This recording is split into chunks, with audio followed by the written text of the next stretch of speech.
সিলেটের উৎমা পাথর কোয়ারি এখন ফুটবল মাঠ, সৌন্দর্যের রাজ্য এখন মাদকের হটস্পট, পর্যটকরা হচ্ছেন হয়রানির শিকার। গাইবান্ধায় জমি নিয়ে দ্বন্দ্ব, দুলাভাইকে পিটিয়ে মারলেন দুই শ্যালক, ময়নাতদন্ত শেষে নেওয়া হবে ব্যবস্থা। আজও মেলেনি বেড়িবাঁধের সুরক্ষা, মনপুরায় জোয়ারের সঙ্গে যুদ্ধ করছে 15,000 মানুষ, প্রস্তাবিত প্রকল্প বাস্তবায়নের দাবি। গাইবান্ধা স্কুলে পাঠদান বন্ধ করে দিনভর বিএনপির সদস্য সংগ্রহ কার্যক্রম, শিক্ষার্থী অভিভাবকদের মধ্যে ক্ষোভ। এবং পটুয়াখালীতে সবজির বাজারে অস্বাভাবিক দাম বৃদ্ধি, চাপে সাধারণ ক্রেতারা, বাজার মনিটরিং এর দাবি।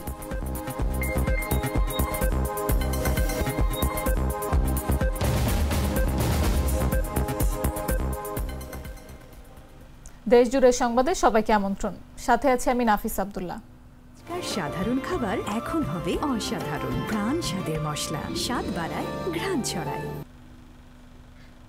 সিলেটের কোম্পানিগঞ্জের উৎমা পাথর কোয়ারি একসময় ছিল নদী, পাথরের মনোরম সৌন্দর্যে ভরা, কিন্তু এখন সেখানে কেবল লুটপাট, মাদক আর ভয়ের দাপট। সরকার নিষেধাজ্ঞা সত্ত্বেও কোটি টাকার পাথর উধাও হয়ে গেছে, পর্যটকরা হচ্ছেন হয়রানির শিকার, আর এলাকাটি রূপ নিয়েছে মাদকের হটস্পটে। নাহিদ সাব্বিরের পাঠানো তথ্যচিত্রের বিস্তারিত জাগো ডেস্ক রিপোর্টে। সিলেট শহর থেকে কোম্পানিগঞ্জের ভোলাগঞ্জ বাজার পেরিয়ে আঁকাবাঁকা পথ ধরে যেতে হয় উৎমা পাথর কোয়ারিতে। একসময় নদী, পাহাড় আর সৌন্দর্যে ভরা এই স্থান এখন লুটের দাপটে ধুধু বালুর মাঠ। যেখানে ছিল বিস্তীর্ণ সাদা পাথরের স্তূপ, সেখানে এখন প্রতিদিন বসে ফুটবল খেলার আসর। সরকারি নিষেধাজ্ঞার কারণে দীর্ঘদিন পাথর তোলা বন্ধ ছিল, এতে প্রকৃতির সৌন্দর্য বেড়ে গিয়েছিল বহুগুণ।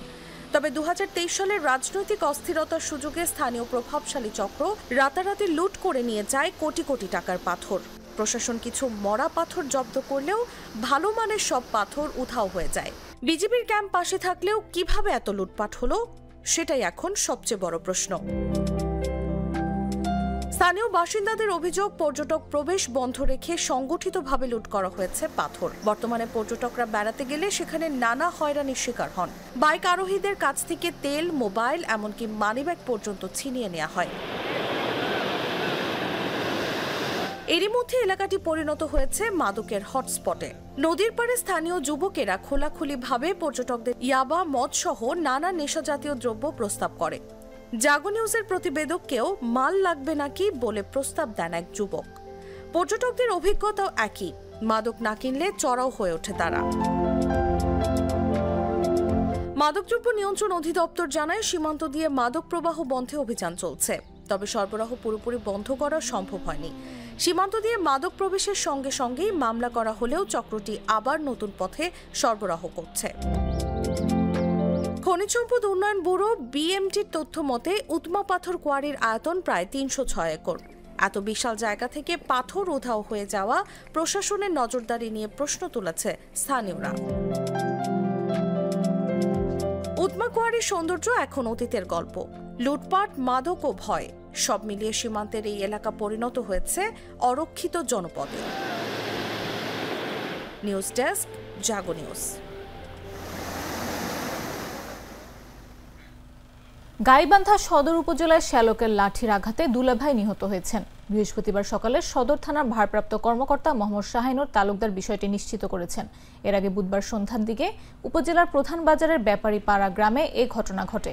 স্থানীয় নিহতের স্বজনরা জানান, 25 বছর আগে শ্বশুরের কাছ থেকে কেনা জমির দলিল দিতে গড়িমসি করছিলেন দুই শ্যালক লুৎফর রহমান ও নবীর হোসেন। এ নিয়ে বাগবিতণ্ডার এক পর্যায়ে তারা লাঠি দিয়ে আঘাত করলে মোজাহার গুরুতর আহত হন। হাসপাতালে নেওয়ার পর চিকিৎসক তাকে মৃত ঘোষণা করেন। ঘটনার পর থেকে অভিযুক্তরা পলাতক। এ ব্যাপারে সদর থানার উপপুলিশ পরিদর্শক আব্দুল আলিম বলে, নিহতের মরদেহ ময়নাতদন্তের জন্য হাসপাতালের মর্গে পাঠানো হয়েছে। ময়নাতদন্ত শেষে ব্যবস্থা গ্রহণ করা হবে। ঘটনার পর থেকে লুৎফর রহমান ও নবীর হোসেন পলাতক রয়েছেন। তাকে শালার ঘরে তাদের সুন্দর গেছে, কারণ ওরা যে নাটি নিয়ে আসছে এটা জানে না। এই বড়টার সাথে আলাপ করতে ছোটটাই দিছিটা। পারিবারিক ভাবে ওনার শালার শ্বশুরের একটা জমি ক্রয় করছিল আজ থেকে 25 বছর আগে। সেই জমিটা ক্রয় করার পর সেই জমিটা আর কি দলিল হয়নি, টাকা পয়সা সব দিয়েছিল, দলিলটা ইনি ভোগ দখলে ছিল।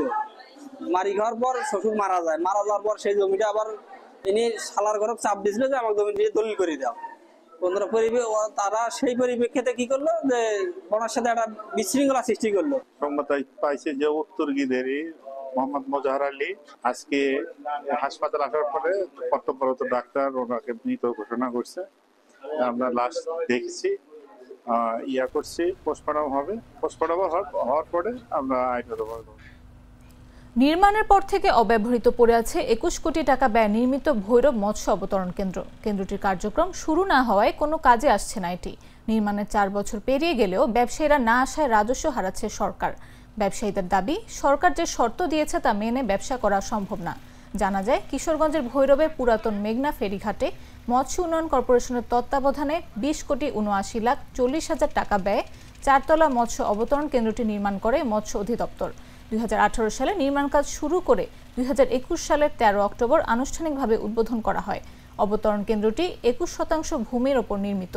ভবনের চতুর্দিকে সীমানা প্রাচীর, অকশন শেড, প্যাকিং শেড, 35টি আড়তঘর, একটি ice plant, solar panel, quality controller, গভীর নলকূপ, আইস ক্রাশার ও জেনারেটর ব্যবস্থা সহ আধুনিক সুযোগ সুবিধা রয়েছে। কিন্তু নির্মাণের প্রায় 4 বছর অতিবাহিত হলেও এখনও কোনো ব্যবসায়ী অবতরণ কেন্দ্রে ব্যবসা করতে আসেননি। কাগজে কলমে মৎস্য অবতরণ কেন্দ্রে একজন ব্যবস্থাপকের নাম থাকলেও সরেজমিনে তাকে পাওয়া যায়নি। তবে সেখানে একজন ল্যাব কন্ট্রোলার ও একজন নাইট গার্ড দায়িত্ব পালন করছেন। কিভাবে চালু এটা তো আমরা মাছ বাজারের জন্য এটা কিছু সাইজে শুরু। আর বিগত সময় যে ব্যবসায়ী যারা আছে তারা এখানে গিয়া একজন যাইবো একজন যাইতো না, দুটা না ব্যবসা সঠিকভাবে হতো না। গভর্নমেন্ট কিসের জন্য শুরু করছে আমরা তো সেটা নিয়ে অবগত না।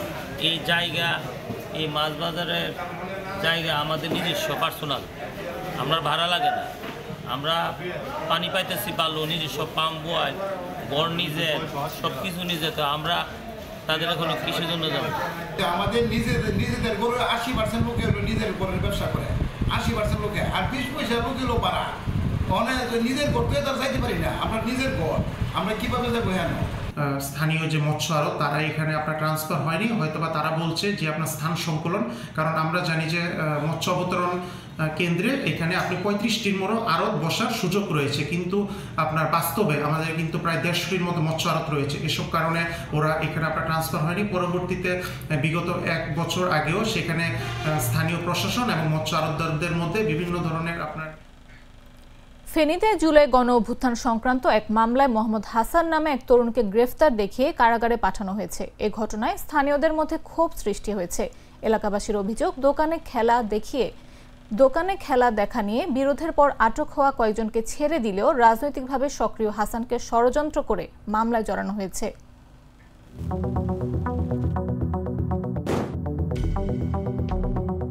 ফেনী সদর উপজেলার পাঁচগাছিয়া ইউনিয়নের মাথিয়ারা এলাকায় জুলাই গণ অভ্যুত্থানের একটি মামলায় মোহাম্মদ হাসান নামের এক যুবককে গ্রেফতার দেখিয়ে কারাগারে পাঠানো হয়েছে। এ ঘটনায় এলাকাবাসী ও জুলাই যোদ্ধাদের মধ্যে ক্ষোভ দেখা দিয়েছে।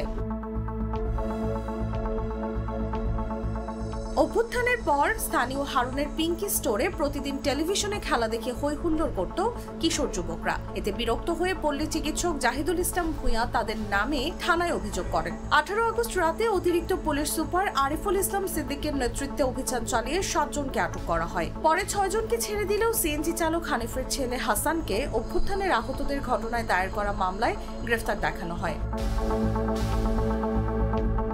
স্থানীয়দের অভিযোগ, হাসান জুলাই আন্দোলনে সক্রিয় ছিলেন। আওয়ামী লীগ সরকারের আমলে ছাত্রদল ও বিএনপির কর্মসূচিতে অংশ নেয়া, ফেসবুক প্রোফাইল লাল করা এবং জুলাই অভ্যুত্থানে সরাসরি যুক্ত থাকার কারণে তিনি আগে থেকেই চিহ্নিত ছিলেন। তাদের দাবি, রাজনৈতিক কারণে হাসানকে টার্গেট করা হয়েছে। ছাত্র হত্যার মামলা এটা দিছে যে এটা একটা মিথ্যা অপবাদ। হাসান এই মৈফাল ট্রাজেডির সাথে বা মৈফালের যে হত্যাকাণ্ড হয়েছিল তার সাথে কোনোভাবে সম্পৃক্ত ছিল না, এমনকি সে আমাদের সাথে আন্দোলন করছিল একসাথে। হাসানের বাবা হানিফ অভিযোগ করেন, তার ছেলেকে জেলে পাঠাতে ছাত্রলীগের নাম ব্যবহার করে মিথ্যা দেখানো হয়েছে। আমার ছেলে আমনের জুলাই আন্দোলনে এটার পক্ষে ছিল। আমার ছেলেরে আবার আমার কাছেও ফোন দিয়ে আমার কাছে হুমকি দেয়, তোর ছেলে যে এটা করে এটা ভালো না, তোর ছেলেরে ডাক দিদে। আমার বাইরে যে মৈফাল হত্যাকারী যে মামলাটা দিয়েছিল সেটা আমার ভাই কোনোভাবে জড়িত ছিল না, এবং কেউ আরো ছাত্রদের পক্ষে আন্দোলন করেছে। তবে অতিরিক্ত পুলিশ সুপার আরিফুল ইসলাম সিদ্দিকী বলেন, জুলাই অভ্যুত্থানে আহত এক ব্যক্তির মামলার তদন্তে হাসানের সম্পৃক্ততা পাওয়া গেছে, তাই তাকে আদালতে সোপর্দ করা হয়েছে। এখানে কোনো ষড়যন্ত্র নেই। আন্দোলনকে প্রতিহত করার জন্য তৎকালীন সরকার যেসব পদক্ষেপ নিয়েছিলেন, সেই আন্দোলনে উপস্থিত সরকারের সাথে তার একটি সম্পৃক্ততা পাওয়া গেছে। সেই বিষয়কে নিয়ে তাকে মামলা দেওয়া হয়েছে আর কি। এই ঘটনায় এলাকায় উত্তেজনা বিরাজ করছে। সাধারণ মানুষের প্রশ্ন, হাসান কি সত্যিই অপরাধী নাকি রাজনৈতিক প্রতিহিংসার শিকার? নিউজ ডেস্ক, জাগো নিউজ। আন্দোলনরত প্রকৌশল শিক্ষার্থীদের উপর পুলিশের হামলার পর ঘোষিত কর্মসূচি হিসেবে বিভিন্ন প্রকৌশল বিশ্ববিদ্যালয়ের শিক্ষার্থীরা কমপ্লিট শাটডাউন অব ইঞ্জিনিয়ার্স কর্মসূচি পালন করছেন। এই কর্মসূচির অংশ হিসেবে সব প্রকৌশল বিশ্ববিদ্যালয়ের একাডেমিক কার্যক্রম পুরোপুরি বন্ধ রয়েছে। বৃহস্পতিবার সারা দেশের সব প্রকৌশল বিশ্ববিদ্যালয়, কলেজ এই কর্মসূচি পালন করছেন শিক্ষার্থীরা। প্রকৌশল শিক্ষার্থীদের আন্দোলনে পুলিশের ন্যাক্কারজনক হামলার তীব্র নিন্দা ও প্রতিবাদ জানিয়ে কর্মসূচির ব্যাপারে বুয়েটের শিক্ষার্থীরা জানান, এ পুলিশ জুলাইয়ের আগের পুলিশ। এই পুলিশের মধ্যে বিন্দুমাত্র পরিবর্তন আসেনি। আগের মতোই শিক্ষার্থীদের সঙ্গে ঘৃণ্য অপকর্ম করেছে পুলিশ। এর প্রতিবাদে আজ দেশব্যাপী কমপ্লিট শাটডাউন অব ইঞ্জিনিয়ার্স কর্মসূচি পালন করা হচ্ছে। কর্মসূচির অংশ হিসেবে দেশের সব সরকারি বেসরকারি ইঞ্জিনিয়ারিং ইউনিভার্সিটি, বিজ্ঞান ও প্রযুক্তি বিশ্ববিদ্যালয় এবং ইঞ্জিনিয়ারিং অনুষদ আছে এমন বিশ্ববিদ্যালয় পুরোপুরি বন্ধ থাকবে। শিক্ষার্থীদের নাম, পরিচয় সহ তার সঙ্গে হওয়া অন্যায় ও পুলিশের হামলার বিস্তারিত বিবরণ সহ সোশ্যাল মিডিয়ায় পোস্ট দিয়ে জাতির সামনে তুলে ধরার আহ্বান জানানো হয়েছে।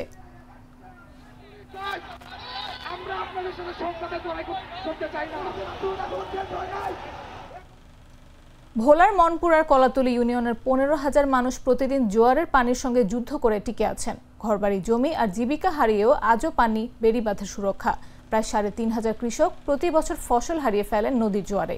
তবে প্রস্তাবিত প্রকল্প বাস্তবায়ন হলে বদলে যেতে পারে এলাকার চিত্র।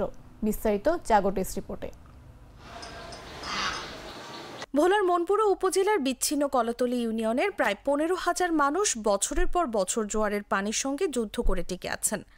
মেঘনার ঢেউয়ে প্রতিদিন ভেসে যায় তাদের বসতঘর, দোকানপাট, কৃষি জমি আর মাছের ঘের। অথচ আজও এখানে গড়ে ওঠেনি কোনো বেড়িবাঁধ। চারদিকে উত্তাল মেঘনার মাঝে অবস্থিত কলাতলীর প্রতিটি মৌসুম যেন ভোগান্তির আরেক নাম। বর্ষাকালে জোয়ার এলেই প্লাবিত হয় আবাসন বাজার, মনির বাজার, কবির বাজার সহ আশপাশের এলাকা। তখন ঘরে প্রবেশ করে পানি, ডুবে যায় টিউবওয়েল, দেখা দেয় বিশুদ্ধ পানির সংকট। আমরা গরিব মানুষ, আবাসনে থাকি, আমরা পানি নিয়ে প্রবেশ করতে পারি না। আমরা ঘরের তেনে বাইরে বেরোতে পারি না। শুধু সাধারণ মানুষ নয়, ক্ষতিগ্রস্ত হচ্ছেন স্থানীয় ব্যবসায়ীরাও। একইভাবে কৃষকরাও অসহায়। কলাতলীর প্রায় 3,500 কৃষক প্রতি বছর ফসল হারিয়ে ফেলেন নদীর জোয়ারে।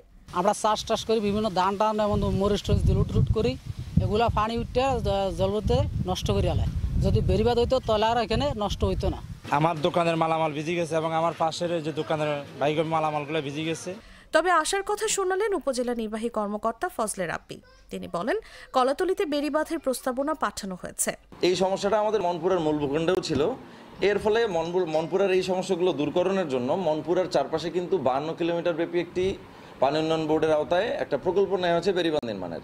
ঠিক এরকম বেড়িবাঁধ নির্মাণের একটি প্রকল্প ওই ইউনিয়নের জন্য নেওয়া হবে মলমে আমরা জানতে পেরেছি। এখানে আমি জয়েন করার আগে পূর্বের ইউনো জেলা প্রশাসক স্যারের নির্দেশনাক্রমে একটি প্রস্তাব পাঠিয়েছে। সেই প্রস্তাবের প্রেক্ষিতে এরকম একটা ফিজিবিলিটি স্টাডি হচ্ছে যে ওখানে একটি বেড়িবাঁধ নির্মাণ করাটা আমাদের ফিজিবল কিনা। তো আমরা জানতে পেরেছি ফিজিবিলিটি স্টাডি থেকে আমরা পজিটিভ রেজাল্ট পেয়েছি। এখানে খুব শিগগিরই একটি বেড়িবাঁধ নির্মাণের প্রকল্প নেওয়া হবে। পানি উন্নয়ন বোর্ডের নির্বাহী প্রকৌশলী আসফাদুল্লাহ জানান, মনপুরা ও আশপাশের চরের জন্য প্রায় 710 কোটি টাকার একটি প্রকল্প হাতে নেওয়া হচ্ছে। এই বিষয়ে আমাদের কিন্তু একটা স্টাডি রয়েছে। সেই স্টাডির ভিত্তিতে আমরা কিন্তু একটা প্রকল্পের জন্য প্রস্তাবনা রেডি করতেছি এবং এটা আমরা সবুজ পাতার অন্তর্ভুক্তির জন্য অলরেডি প্রেরণ করেছি এবং এটা প্রাথমিক ব্যয় ধরা হচ্ছে 710 কোটি টাকা। আসলে এখানে নদীটির সংরক্ষণ এবং কিছু ওয়াটার কন্ট্রোল স্ট্রাকচার এবং ইমব্যাঙ্কমেন্টের প্রয়োজন হবে। একটা পোল্ডার সিস্টেম করে কিন্তু এটাকে এই সমস্যার সমাধান করতে হবে, আদারওয়াইজ কিন্তু এখানে এই সমস্যার সমাধান করা সম্ভব নয়। এলাকার মানুষের দাবি, একটি বেড়িবাঁধ হলে চিরস্থায়ী সমাধান মিলবে। আর প্রকল্প অনুমোদিত হলে এলাকার চিত্রই বদলে যাবে বলে আশা করছেন সংশ্লিষ্টরা। নিউজ ডেস্ক, জাগো নিউজ। বাছাইকৃত লাল সরিষার দানা থেকে তৈরি হয় প্রাণ সরিষার তেল, আসল ঝাঁঝে আসল স্বাদে। গাইবান্ধার সুন্দরগঞ্জ উপজেলায় পাঠদান বন্ধ রেখে বিএনপির সদস্য নবায়ন, নতুন সদস্য সংগ্রহ ও ওয়ার্ড কমিটি গঠনের কার্যক্রম অনুষ্ঠিত হয়েছে। বুধবার সকাল 10টা থেকে সন্ধ্যা 6টা পর্যন্ত উপজেলার 60টি শিক্ষা প্রতিষ্ঠানে এই কর্মসূচি পালিত হয়। এতে শিক্ষক, শিক্ষার্থী ও অভিভাবকদের মধ্যে ক্ষোভ ছড়িয়ে পড়েছে। বিষয়টি নিয়ে নানা আলোচনা সমালোচনা চলছে উপজেলা জুড়ে। শিক্ষক শিক্ষার্থীরা শ্রেণীকক্ষে প্রবেশ করতে না পেরে ফিরে যান। মাঠ জুড়ে দলে দলে আসা নেতাকর্মীদের ভিড় ও উত্তেজনা ছড়িয়ে পড়ে আশেপাশের এলাকাতেও। এছাড়া মাইকের আওয়াজ তো ছিলই। তবে বামনডাঙ্গা ইউনিয়নের রামদেব খবির উদ্দিন কলেজ একটি স্থান থাকলেও তা পরিবর্তন করে কালীতলা বাজারে কর্মসূচি পালন করে ইউনিয়ন বিএনপি। পূর্ব নির্ধারিত কর্মসূচি অনুযায়ী এর আগে মঙ্গলবার দিনভর উপজেলার 3 ইউনিয়নের বিভিন্ন শিক্ষা প্রতিষ্ঠানে একই ধরনের কর্মসূচি চলে।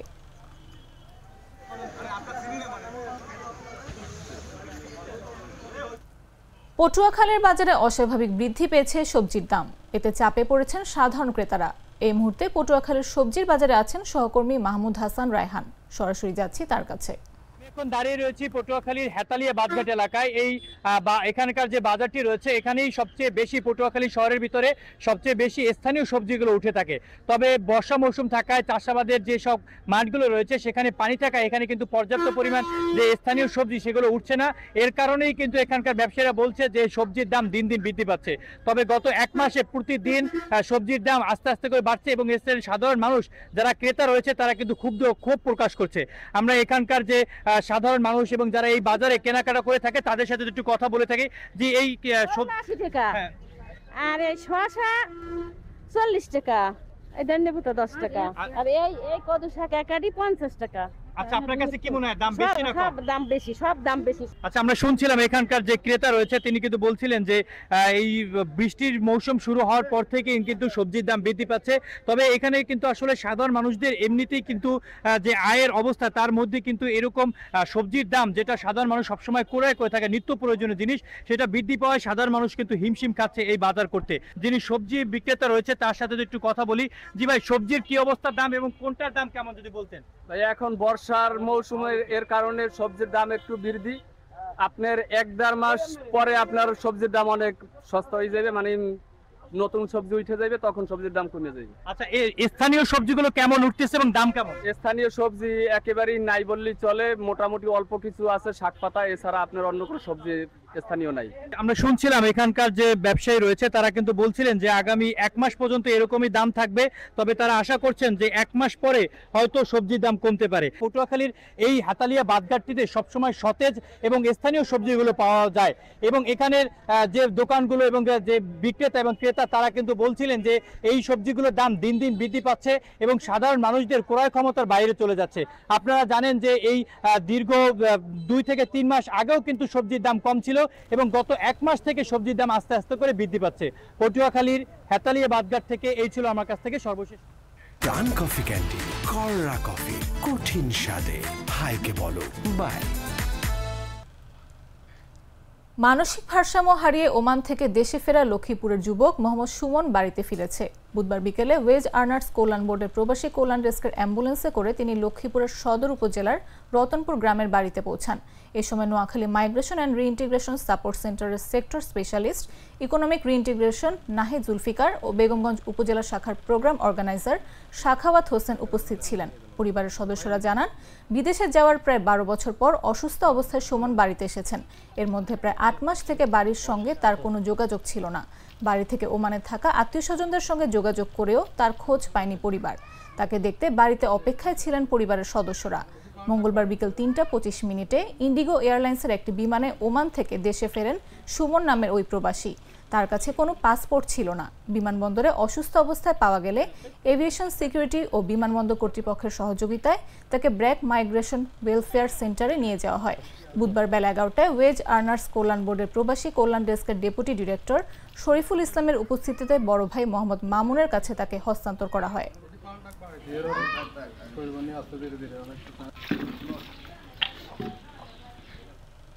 সংবাদ শেষ করার আগে শিরোনামগুলো জানিয়ে দিচ্ছি আরো একবার।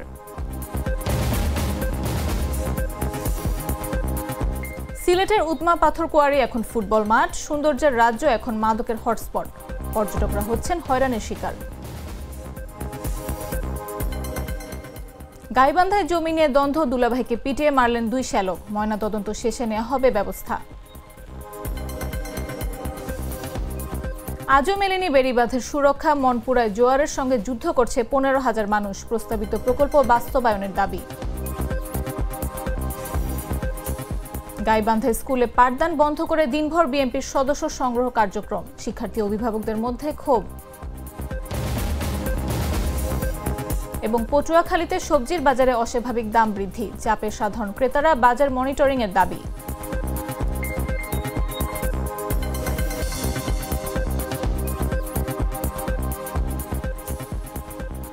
দর্শক, এই ছিল এখনকার মতো। প্রতি মুহূর্তে সর্বশেষ খবর পেতে ভিজিট করুন jagonews24.com, ফলো করুন আমাদের ভেরিফাইড ফেসবুক পেজ এবং সাবস্ক্রাইব করুন জাগো নিউজের ইউটিউব চ্যানেল। এতক্ষণ সাথে থাকার জন্য ধন্যবাদ সবাইকে।